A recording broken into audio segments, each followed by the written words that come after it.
ამაზე გემრიელს და მარტივს სახლში რას მოვამზადებთ?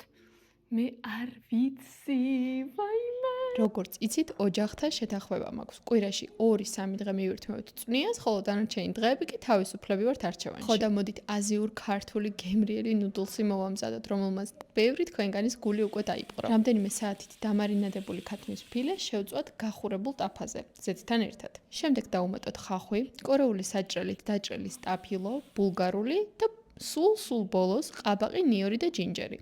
ჯინჯერის ფხვნილით შეგიძლიათ გამოიყენოთ. აქვე შეგიძლიათ დავუმატოთ სოიოს соуსი ან ტერიაკის соуსი. პარალელურად კი ადუღებულ წყალში მოვხარშოთ პასტა. მოიხარშა უკვე. დავუმატოთ ახლა ძირითად მასას.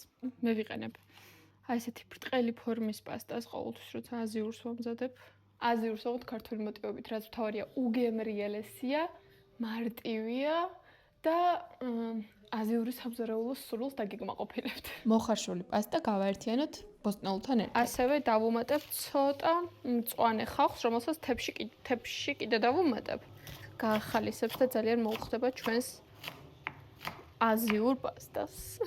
ასე. ვაიმე. დავამატოთ გემოვნებით სეზამი და გემრიელად მივირთვათ.